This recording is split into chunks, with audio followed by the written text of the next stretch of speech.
1, 2, 3, come on.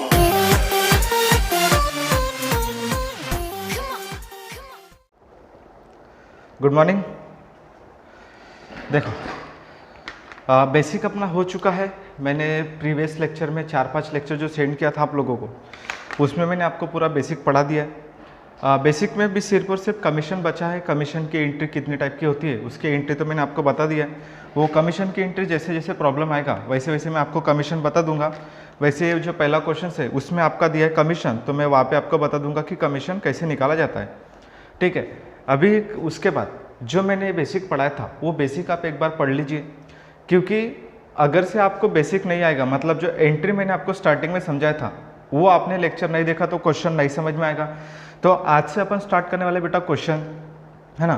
तो एक एक क्वेश्चन अपन सॉल्व करेंगे, फिर उसके बाद उसके लेजर सॉल्व करेंगे। तो पहले मैं आपको एंट्री की प्रैक्टिस कराऊंगा कि एंट्री कैसे की जाती है, तो बने रहिएगा पूरे वीडियो में तो आपको समझ में आएगा। ठीक है, अभी उसके बाद जब आप ये क्वेश्चन सॉल्व करेंगे तो आपके पास इसका क्वेश्चन होना जरूरी है। ठीक है, तो अभी आप लोग क्या करेंगे, जैसे आप आएंगे क्लास में, आप नोट्स लेने के लिए आ जाना क्लास में, तो आपको क्लास में नोट्स मिल जाएगी। फिर आप वो आपके सामने नोट्स रहेगा, तो पहले एक दो क्वेश्चन रहेंगे वो आप अपने कॉपी में नोट डाउन कीजिए। आपको वीडियो के स्क्रीन पे, मतलब जो वीडियो चल रहा है यहीं पर आपको क्वेश्चन मिलेगा, नहीं तो डिस्क्रिप्शन में आपको क्वेश्चन मिलेगा। ठीक है, एज द केस में भी जैसे भी आएगा वो क्वेश्चन देख लीजिए, और उसके बाद ये क्वेश्चन, मतलब अगर से आपको क्वेश्चन, आपके पास नोट्स नहीं है तो पहले आप क्वेश्चन लिख लीजिए। ये वीडियो के स्क्रीन पे आपको क्वेश्चन दिखेगा या डिस्क्रिप्शन में क्वेश्चन दिखेगा, तो वहाँ से पहले लिख लीजिए, और उसके बाद आप अपने कॉपी में देखना। मैं यहाँ से पढ़ूंगा, क्योंकि अगर से मैं यहाँ पे पढ़ रहा हूँ और आपके पास क्वेश्चन नहीं है तो ये क्वेश्चन समझ में नहीं आएगा। जो मैंने क्वेश्चन यहाँ पे पढ़ रहा हूँ, रीड कर रहा हूँ, वो आपके पास होना कंपलसरी है। तो पहले आप क्या करना, क्वेश्चन सॉल्व करने के पहले आप एक क्वेश्चन, आंसर लिखने के पहले क्वेश्चन लिखना जरूरी है। ठीक है, तो आप अपने कॉपी में क्वेश्चन लिखेंगे। अगर से आपके पास नोट्स नहीं होगा तो नोट्स के लिए आप क्लास में आ जाना, तो आपको सचिन सर नोट्स प्रोवाइड करेंगे। ठीक है, उसका देखो क्वेश्चन आपने लिखा होगा, उसके बाद ये वीडियो देखिए। अभी देखो, सबसे पहले क्वेश्चन करने के पहले जो मैंने बेसिक में समझाया था स्टार्टिंग में, एंट्रीज, कंसाइनमेंट, कंसाइनर, कंसाइनी कौन होता है, तो हमें सबसे पहले जो एंट्री पास करना होता है बेटा वो होता है कंसाइनर के बुक में। किसके बुक में होता है बेटा? कंसाइनर। तो जो भी हम एंट्री पास करेंगे, लेजर भी बोलेगा या कंसाइनी के एंट्री भी बोलेगा, तो अपने को कंसाइनर के बुक में एंट्री पास करना होता है, क्योंकि 16 मार्क का जब क्वेश्चन आता है 16 मार्क का, तो उसमें लेजर और एंट्री दोनों पूछे जाते हैं। तो फोकस करिए कि लेजर कैसे बनाए जाते हैं और एंट्री कैसे बनाई जाती है, समझा। तो आज से अपन प्रैक्टिस करेंगे बेटा एंट्रीज की, फिर उसके बाद मैं आपको लेजर पढ़ाऊंगा। पहले मैं एंट्री, फिर बाद में लेजर। डायरेक्ट लेजर पढ़ के कोई फायदा नहीं। ठीक है, तो एंट्री कैसी करी जाती है ये अपने को यहाँ पे पढ़ना है। तो फोकस करना और आराम से पूरे इस लेक्चर्स को देखना। बीच बीच में स्टॉप करके प्ले करके, स्टॉप करके प्ले करके कोई मतलब नहीं है। कंटिन्यू चलने दो और पूरा पहले लेक्चर देखो, और बाद में जो भी लिखना हो पहले क्वेश्चन पहले लिख लो, और उसके बाद जो भी करना है वो आप सब कर लीजिए। ठीक है, तो देखो पहला क्वेश्चन है बेटा, सबसे पहले मैं आपको याद करा देता हूं कि मैंने अभी तक क्या क्या पढ़ा है। सबसे पहले अपन ने पढ़ा था कंसाइनमेंट का मीनिंग से स्टार्ट किया था अपन ने कि व्हाट इज कंसाइनमेंट, कंसाइनमेंट होता क्या है, ये मैंने आपको समझा दिया था। इन केस अगर से वहाँ पे कंसाइनमेंट में दो पार्टीज होती है, तो वहाँ पे दो पार्टी, सबसे पहले कौन है बेटा? कंसाइनर, और दूसरी कौन है? कंसाइनी। कंसाइनर मतलब जो पर्सन गुड्स सेंड करता है उसको बोलते हैं कंसाइनर, और कंसाइनी मतलब जिसको गुड्स मिलता है वो हो गया कंसाइनी। उसके बाद मैंने आपको समझा था expenses, there are two types of expenses. Expenses का क्या रोल है मैंने आपको ये भी बता दिया था। एक्सपेंसेस का रोल ये है कि जब अपन वैल्यूएशन ऑफ क्लोजिंग स्टॉक निकालते, तो क्लोजिंग स्टॉक निकालते टाइम अपने को एक्सपेंसेस का क्लासिफिकेशन करना जरूरी है। वहाँ पे रिकरिंग और नॉन रिकरिंग ऐसे टू टाइप्स ऑफ एक्सपेंसेस है। तो उसमें से जब अपन क्लोजिंग स्टॉक का कैलकुलेशन करेंगे तो नॉन रिकरिंग एक्सपेंसेस अलग निकाले जाते हैं, और मैं बात कर रहा हूँ क्लोजिंग स्टॉक निकालते टाइम, है ना। नहीं तो क्या करेंगे आप लोग, जब आप एंट्री पास करेंगे कंसाइनी के खर्चे की, तो कंसाइनी के खर्चे पूरे प्लस करके वहां पे लिखे जाएंगे एंट्री में, लेकिन जब अपन क्लोजिंग स्टॉक कैलकुलेट करेंगे वहां पे सिर्फ और सिर्फ नॉन रिकरिंग।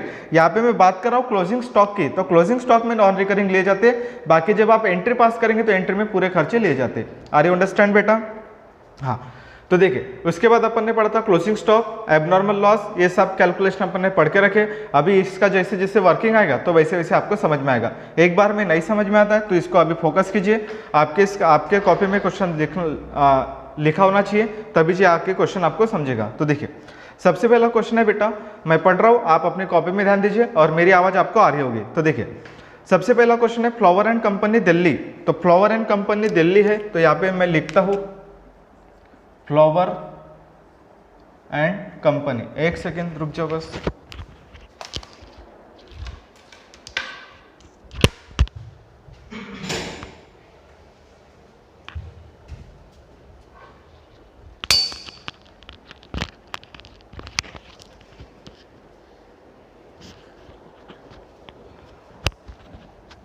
देखिए फ्लावर एंड कंपनी, ये कहाँ की है बेटा? दिल्ली। तो देखिए Flower and Company Delhi, consign 45 cases, 45 cases. तो देखिए सबसे पहले कितने केसेस सेंड किया? 45 cases, 45 cases of glassware costing rupees 41,235, 41,235। तो देखिए सबसे पहले क्या किया है? तो फ्लावर एंड कंपनी, तो फ्लावर एंड कंपनी दिल्ली, ये फ्लावर एंड कंपनी कहाँ की है बेटा? दिल्ली की है। कंसाइन का मतलब सेंड करना। हाँ यहाँ पे देखो आपको हर बार वो सेंड वर्ड नहीं आएगा, यहाँ पे कंसाइन का मतलब होता है सेंड करना। तो Flower and Company Delhi consign, consign का मतलब था सेंड करना। मतलब फ्लावर एंड कंपनी ने 45 केसेस ऑफ ग्लासवेयर जिसका कॉस्टिंग है 41,235 टू रोज एंड कंपनी। और ये किसको सेंड किया बेटा? रोज एंड कंपनी, जो कहा के बेटा? अमृतसर, अमृतसर, है ना। तो देखिए सबसे पहले क्वेश्चन कैसे समझने का? तो देखिए Flower and Company Delhi consign 45 cases of glassware costing rupees 41,235 to Rose and Company Amritsar. तो फ्लावर एंड कंपनी ने सेंड किया, तो जो गुड सेंड करता है उस पार्टी को बोलते हैं कंसाइनर। क्या बोलते हैं बेटा इसको? कंसाइनर। तो ये कौन हो गया? आपके कंसाइनर। और जिसको हम सेंड करते हैं वो कौन हो गया? कंसाइनी। तो एक बात बताओ बेटे मुझे, यहाँ पे कंसाइनर कौन है, कंसाइनी कौन है? तो बेटा यहाँ पे कंसाइनर है फ्लावर एंड कंपनी दिल्ली, ये कौन है? कंसाइनर। और जिसको हम सेंड किए रोज एंड कंपनी, ये कौन हो गई? कंसाइनी। पहले समझ में आ गया? तो सबसे पहले आपका काम यही रहेगा कि प्रॉब्लम में चेक करना कि कंसाइनर कौन है, कंसाइनी कौन है। तो जो पर्सन गुड सेंड करेगा, कंसाइन का मतलब सेंड करना। तो फ्लावर एंड कंपनी दिल्ली, तो फ्लावर एंड कंपनी ने सेंड किया, तो फ्लावर एंड कंपनी ये होगी कंसाइनर, और कौन होगी बेटा? रोज एंड कंपनी। मतलब हम जब यहाँ पे एंट्री पास करेंगे तो एंट्री किसके बुक में रहेगी? कंसाइनर। मतलब कौन बेटा? Flower and Company. तो फ्लावर एंड कंपनी के बुक में अपने को एंट्री पास करने के पहले इतना समझा क्या? तो पहले ये समझ लीजिए, क्वेश्चन को पहले आराम से समझिए, भले इसमें 20-25 मिनट लगेगा तो भी चलेगा, पहले क्वेश्चन समझना जरूरी है। तो क्वेश्चन समझ में आएगा तो आपको आगे की चीजें क्लियर होगी। तो पहले समझा कि बेटा कंसाइनर कौन है, कंसाइनी कौन है? कंसाइनर है बेटा आपका flower and Company Delhi, 45 cases of glassware. तो यहाँ पे एक बार बताओ कितने केसेस सेंड किया? केसेस हो गया, यूनिट हो गया, ये केसेस यूनिट ये एक ही है। तो केसेस सेंड किया उसने ग्लासवेयर कॉस्टिंग रुपीज 41,235। अभी मुझे एक बात बताओ, यहाँ पे वो जो 45 केसेस जिसका कॉस्टिंग है 41,235, ये एक का है कि पूरे का है? तो वहां पे वो पूरे का कॉस्ट है। क्यों? क्योंकि वहां पे बोला है कि पूरे 45 की कॉस्ट है।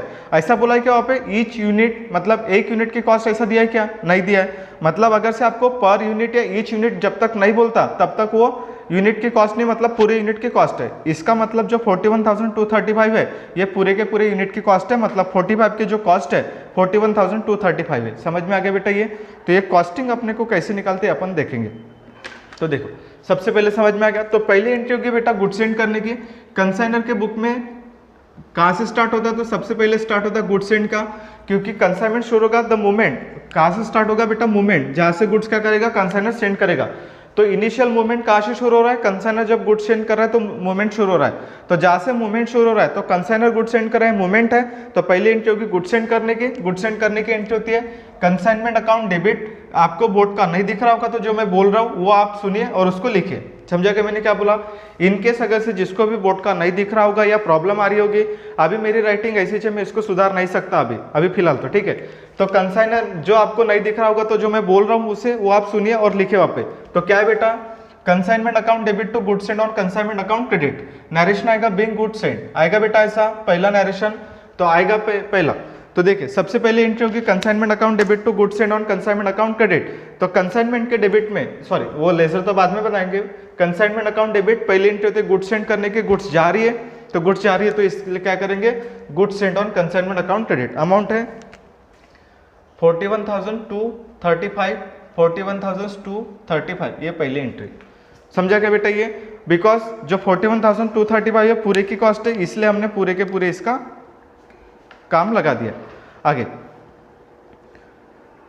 Flower and Company Delhi consign 45 cases of glassware costing rupees 41,235 Rose and Company of Amritsar for sale of commission 5% on gross sale proceed. अभी देखो इसका मतलब क्या होता है।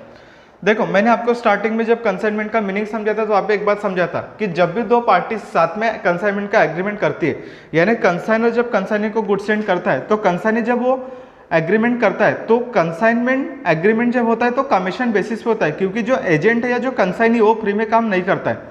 तो फ्री में काम नहीं करता है तो जो कंसाइनमेंट कौन से बेसिस पे लिया जाता है बेटा? कंसाइनमेंट लिया जाता है कमीशन बेसिस पे, कि कंसाइनी जो भी काम करेगा या कंसाइनी जो भी मार्केट में गुड्स बेचेगा तो वो कमीशन बेसिस पे लिया जाता है। अभी यहाँ पे उसने क्या बोला, जो रोजा एंड कंपनी जो अमृतसर की है उसने क्या बोला, उसने कंसाइनमेंट लिया है for sale of commission 5% on gross sale proceed. तो जितना भी वो कंसाइनी गुड सेल करेगा उसका 5% उसको क्या दिया जाएगा बेटा? कमीशन दिया जाएगा। ग्रॉस सेल का मतलब होता है यहाँ पे टोटल सेल, ध्यान रखना।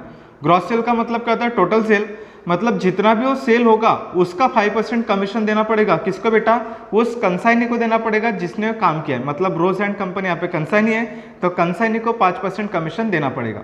अभी ये वाली एंट्री पढ़ के हमें एंट्री पास नहीं कर सकते, बिकॉज मैंने एंट्री तो पास कर दी है, कर दूंगा, बट मुझे इसका अमाउंट नहीं पता रहेगा। मुझे इसका अमाउंट कब निकलेगा बेटा? ये अमाउंट तभी निकलेगा जब मुझे सेल पता रहेगा। तो देखो कमीशन, ध्यान दो, अभी एक कमीशन बताता हूँ। कमीशन होता है, एक होता है ऑर्डिनरी कमीशन। क्या होता है बेटा? Ordinary commission. ऑर्डिनरी कमीशन का मतलब होता है कि जब आप कोई भी कंसाइनमेंट बेसिस पे, कमीशन बेसिस पे कंसाइनमेंट लेते हो तो पहला कमीशन जो दिया जाता है ऑर्डिनरी कमीशन। ये ऑर्डिनरी कमीशन जो होता है वो दिया जाता है टोटल सेल के ऊपर। किसके ऊपर दिया जाता है बेटा? Total sale. जितना भी कंसाइनी सेल करेगा उसके ऊपर आपको कमीशन दिया जाता है। तो वहाँ पे वही बोला कि कंसाइनी को कमीशन तो मिलेगा, 5% मिलेगा। ग्रॉस सेल प्रोसीड, प्रोसीड का मतलब रिसीट्स होता है, तो 5% मिलेगा, लेकिन किसका बेटा? जितना भी सेल होगा उसका। अभी यहाँ पे कितना सेल हुआ है मुझे नहीं पता, तो उसके लिए होल्ड रखो, ये एंट्री अपन बाद में करेंगे। क्या बोला, समझ में आ गया? तो ये एंट्री बाद में होगी क्योंकि मुझे इसका कमीशन सेल का अमाउंट नहीं पता, तो मुझे सेल का अमाउंट नहीं पता तो एंट्री बाद में होगी। तो पहली एंट्री मैंने कर दिया है, दूसरी एंट्री अपन देखेंगे। तीसरी हाँ, सेंटेंस पढ़ना और उसके अकॉर्डिंग क्वेश्चंस को ड्राफ्ट करना। वो आपका सीक्वेंस यहाँ पे काम नहीं आएगा, वो जैसे जैसे सेंटेंस बोलेंगे वैसे वैसे अपने को यहाँ पे काम में आएगा। The consignor paid freight and carriage amount ₹539। Consignor, who is the consignor? Flower and Company. मतलब यहाँ पे खर्चा कौन कर रहा है? तो यहाँ पे खर्चा कर रहा है बेटा कंसाइनर, मतलब Flower and Company. Flower and Company consignor खर्चा कर रही। Paid freight and carriage, freight मतलब रेलवे भाड़ा, कैरेज मतलब भाड़ा, है ना। Both are the kind of भाड़ा, दोनों ये भाड़े का टाइप है। तो भाड़ा होता है, तो भाड़ा कितना पे किया उसने? 539। तो 539 गुड्स भेजने के लिए उसने खर्चा किया। किसने खर्चा किया बेटा? कंसाइनर ने। तो कंसाइनर ने खर्चा किया, तो आपको पता है कि कंसाइनर के एक्सपेंसेस की एंट्री क्या होती है। अभी कंसाइनर अपने बुक में अपना नाम नहीं लिखता, मतलब यहाँ पर एंट्री होगी कंसाइनमेंट, ध्यान से सुनो, consignment account debit to cash oblique bank account credit, narration आएगा बीइंग, हाँ क्या आएगा रे narration? Consignment account being expenses paid, है ना। जिनको दिखता नहीं है तो मेरी बातें तो सुनाई आती ना, समझ में आ गया? सुन लीजिए मैं जो बोल रहा हूँ वो, उसके बाद लिखे उसको। तो एंट्री होगी, जिसके बुक में उसका नाम नहीं लिखते, फ्लावर एंड कंपनी की बुक में फ्लावर एंड कंपनी का नाम नहीं लिखेंगे, इसलिए किसका नाम लिखेंगे? कैश ऑब्लिक बैंक का नाम। अरे समझा करे बेटा, consignment account debit to cash oblique bank account credit, narration आएगा बीइंग एक्सपेंसेस पेड, अमाउंट आएगा 539 अमाउंट लिखेंगे, समझाइए। चलो देखो आगे नेक्स्ट। यहाँ तक समझा आपको? कोई डाउट है इसमें? आगे देखो next. The goods arrived at Amritsar, मतलब गुड्स अराइव्ड मतलब पहुंच चुकी है अमृतसर में, मतलब दिल्ली से निकल गई अमृतसर जा चुकी है। कब गई बेटा? 20 मार्च को वो गुड्स चली गई, मतलब पहुंच गई वहाँ पे Amritsar at 20 March 2010। Andrews and company paid godown charges 90 rupees. तो जो अमृतसर में जो गुड्स चली गई तो उसने गोडाउन चार्जेस पे किया, तो यहाँ पे गोडाउन चार्जेस जो 90 रुपीज़ है। Goods were sold by Rose and Company, तो बाद में देखेंगे। देखो यहाँ पे the goods arrived at Amritsar, ध्यान से समझना फुल स्टॉप के बाद, हाँ यही इंपॉर्टेंट है यहाँ पे। The goods arrived at Amritsar on 20 March, तो अमृतसर को गुड्स कब चली गई? 20 March 2010। And Rose and company paid, तो जैसे उसके पास गुड्स आ गई तो उसने क्या किया? रोज एंड कंपनी को ने consignee, Rose and company paid godown charges ₹90। तो जैसे उसके पास गुड्स आ गए, जैसे फॉर एग्जांपल मैं कंसाइनी हूँ तो मेरे पास गुड्स आ गई, तो मैंने क्या करा? तो उसको मैंने गोडाउन चार्जेस पे किया। तो गोडाउन चार्जेस कितना आएगा? 90 रुपीज़। जैसे वो बीच में रुक गया था, आगे देखो। द गुड्स, हाँ, the goods arrived at Amritsar on 20 March 2010 and Rose and company paid godown charges ₹90। तो जैसे ही मैं कंसाइनी हूँ तो मेरे पास गुड्स आ गई, तो मैंने कितना पे किया? 90 रुपये गोडाउन चार्जेस पे किया। तो ये खर्चा किसका हो गया बेटा? कंसाइनी का। तो कंसाइनी का खर्चा एक ही दिया है आपको, गोडाउन रेंट 90 रुपये है ना, तो 90 रुपये की एंट्री पास करना पड़ेगा। हाँ, अभी एक बात बताता हूँ, जब आप एंट्री पास करेंगे तो यहाँ पे दिमाग मत लगाओ कि कंसाइनी के खर्चे रिकरिंग है कि नॉन रिकरिंग है। अगेन बता रहा हूँ, जब आप एंट्री पास करते हो तो दिमाग मत लगाना कि कंसाइनी के खर्चे रिकरिंग है कि नॉन रिकरिंग है, यहाँ पे पूरा प्लस करके लिखना। हाँ, लेकिन जब अपन क्लोजिंग स्टॉक निकालते हैं वहां पे दिमाग लगाना है, यहाँ पे दिमाग नहीं लगाना है। एंट्री करते टाइम दिमाग लगाने का नहीं, वहां पे जब अपन क्लोजिंग स्टॉक निकालेंगे तभी दिमाग लगाना कि वो रिकरिंग है कि नॉन रिकरिंग है। तो यहाँ पे वो गोडाउन रेंट रिकरिंग है नॉन रिकरिंग है सोचने का ही नहीं, डायरेक्ट एंट्री पास कर देने का। कंसाइनी के खर्चे की क्या एंट्री होती है? Consignment account debit to consignee, मतलब कौन है? Rose and company account credit. Narration आएगा being expenses paid by Rose and company. कितना है? 90 रुपये, 90 रुपीज 90 रुपीज। क्लियर है क्या इतना? आगे, the goods were sold by Rose and Company as under. किसने गुड्स सेल किया? रोज एंड कंपनी ने। देखो 15 cases 1003, 22 cases 1050 per cases and reminder for ₹1000 rupees मात्र। 1000 है क्या? हाँ 10,000, सॉरी 10,000 है। तो देखिए उसने क्या किया? सेल किया। तो ध्यान दो, अभी इंपॉर्टेंट है यहाँ पे, कैसे सॉल्व करेंगे तो ध्यान दो। ये हटा देता हूँ मैं, अभी यहाँ पे लिखेंगे वर्किंग नोट नंबर 1। तो सबसे पहले सेल, अभी देखो सेल कैसे किया उसने, कैसे कैसे सेल किया था ध्यान दो। किसने सेल किया? Rose and Company. तो देखो सबसे पहले 15 केसेस, उसके बाद 22 केसेस, 15 केसेस 22 केसेस। तो 15 केसेस सेल किया उसने 1003, ये पूरे का कॉस्ट है। हाँ 15 यूनिट का कॉस्ट 1003 पूरे का कॉस्ट है, ईच नहीं बोला है वहाँ पे। 22 का कॉस्ट है 1050, ये हो गया सेकेंड। उसके बाद नेक्स्ट पर केसेस एंड रिमाइंडर मतलब बचे हुए। तो देखिए सबसे पहले टोटल सेंड कितना किया था? 45। ये देखो बेटा 45 सेंड किया था, उसमें से 15 और 22 कितने हो गए? 5 ये 7, 37 बेच दिया। तो 37 बेचा तो बचे कितने? 5, 15 में से 7 गए 8। कैसा रे? 15 में से 7 गए, कितना बचता रे? 8 ही तो बचेंगे रे। हाँ, तो रिमाइंडर कितने बचेंगे बेटा? 8 केसेस। ये समझा कैसे है? रिमेनिंग, रिमाइंडर मतलब रिमेनिंग। तो देखो 15 उसने बेच दिया, 22 उसने बेच दिया, 8 रिमाइंडर मतलब बचे हुए गुड्स। तो देखो 15 केसेस 1003 के 12, 22 केसेस 1050। अभी जो रिमाइंडर 8 केसेस है, 8 कहाँ से है समझा क्या बेटा? टोटल है 45 में से 22 और 15 चले गए तो बचेंगे कितने? 8। तो ये जो 8 गुड्स है उसने कितने बेचा बेटा? 10,000 में बेचा। ये समझा क्या आपको? तो टोटल सेल कैसे निकालते समझा क्या? ये आपको वैसे जैसे क्वेश्चन देगा वैसे वैसे आपको निकालना है। Again I repeat my sentence, the goods were sold by Rose and Company as under 15 cases of ₹1003 per cases है। हाँ एक सेकेंड थोड़ा मिस्टेक हो गया अपना, एक सेकेंड रुक जाओ, सेल निकालने के लिए रुक जाओ। तो सेल ये देखो 15 केसेस 1003 के भाव से बेचा, पर केसेस बोला। उसके बाद नेक्स्ट क्या है बेटा? 22 केसेस 1050 के, और उसके बाद 8।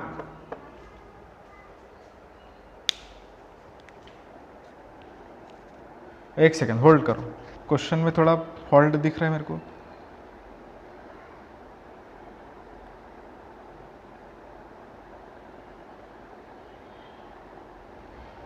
कैलसी ला लेता मैं।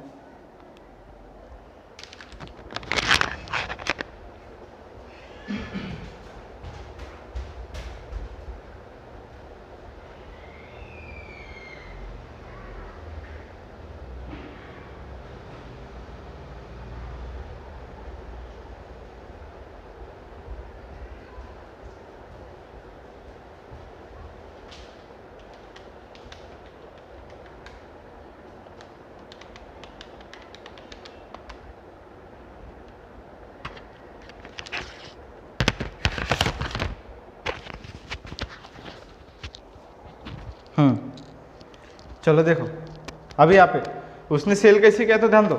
अभी उसका सेल जो है बेटा वो देखो, सेल जो 15 केसेस है वो 15 केसेस उसने 1003 के बारे में उसने बेचा है। तो 15 इंटू 1003, उसके बाद 22 जो केसेस बेचा उसने 1050। तो देखिए अभी यहाँ पे उसका मतलब क्या होता है, तो इसका मतलब होता है कि उसने जो 15 यूनिट जो बेचा है 1003 के हिसाब से 1 यूनिट का प्राइस है, ये पर यूनिट है। हाँ, पर केसेस मतलब पर यूनिट, ये भी आपका पर यूनिट दिया। हाँ, ध्यान रखो 15 इंटू 1003, तो आपको मल्टीप्लाई करेंगे आंसर आ जाएगा। उसके बाद 22 मल्टीप्लाइड बाय 1050, तो आंसर निकालेंगे। चलो कैलसी करो आप लोग, तो यहाँ पे मैं कैलसी कर रहा हूँ, आप ध्यान दो। 15 इंटू 1003, आंसर आएगा 15,045 पहले का आंसर। दूसरा 22 इंटू 1050 कितना हो गया बेटा, 23,100, ये हो गया आपका सेकंड आंसर। अभी जो रिमाइंडर जो गुड्स है 8 यूनिट, वो कितने के भाव से बेचा है उसने, डायरेक्ट 10,000 के भाव से बेचा है। देखो वहाँ पे क्या बोला, अगेन ध्यान दो। 15 cases 1003 per cases, 22 cases 1050 per cases and the reminder for ₹10,000, और रिमाइंडर जो गुड्स बची वो पूरे के पूरे 10,000 में उसने बेच दिया। तो टोटल करेंगे तो कितना आएगा, चेक करो टोटल। 15,000, 045, 23,100 और 10,000, तो टोटल हो जाएगा बेटा 48,145। तो सेल हो जाएगा आपका 48,145, ये हो गया आपका टोटल सेल। तो टोटल सेल कैसे निकाला समझा क्या आपको, तो टोटल सेल हो गया 48,145। पहले 15 इंटू 1003 पर केसेस है तो मल्टीप्लाई करेंगे, इसको भी मल्टीप्लाई करेंगे, और जो रिमेनिंग गुड्स बची है वो उसने क्या कर दिया, पूरा 10,000 में एक साथ में सेल कर दिया। तो यहाँ पे सेल की एंट्री होगी बेटा, सेल की एंट्री होगी cash oblique bank account debit to consignment account credit. Narration आएगा बीइंग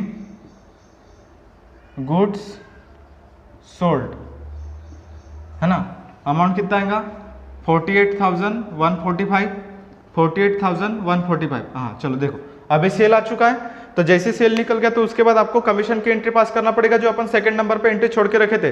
तो यहाँ पे सेकंड नंबर की एंट्री जो होगी वो अपने को पास करना पड़ेगा। कमीशन के मैंने बोला था, तो कितना परसेंट कमीशन है उसका बेटा, तो कमीशन उसको दिया है 5%। तो ध्यान दो कमीशन कितना परसेंट है, 5%। किसके ऊपर बोला है, ग्रॉस सेल। तो यहाँ पे ग्रॉस सेल का मतलब ये क्या होता है बेटा, टोटल सेल, मतलब जितना भी आपका टोटल सेल है उसके ऊपर आपको 5% देना पड़ेगा। तो टोटल सेल कितना आपका, तो 48,145, 48,145 का कितना परसेंट देंगे, 5%। तो 48,145 का 5% निकालो, आएगा 2407.25 है, तो छोड़ दो 25 छोड़ दो, तो 2407 ही हो गया कमीशन। तो कमीशन कैसे निकाला समझा क्या, तो कमीशन निकलता है टोटल सेल के ऊपर। टोटल सेल कैसे निकला, तो ये टोटल सेल है आपका। तो जैसे आपका सेल निकल गया तो उसके तुरंत बाद आपको कमीशन की एंट्री पास करना पड़ेगा, क्योंकि सेल निकलेगा तो कमीशन निकलेगा। जब तक सेल नहीं आएगा तब तक आप कमीशन की एंट्री पास नहीं कर सकते। कमीशन की एंट्री वही होती है जो खर्चे की एंट्री होती है। तो एंट्री होगी consignment account debit to consignee, मतलब कौन है, Rose and company account credit. Narration आएगा बीइंग कमीशन पेड। ये हो गया। अमाउंट कितना आएगा बेटा आपका 2407, ये हो गया आपका नरेशन।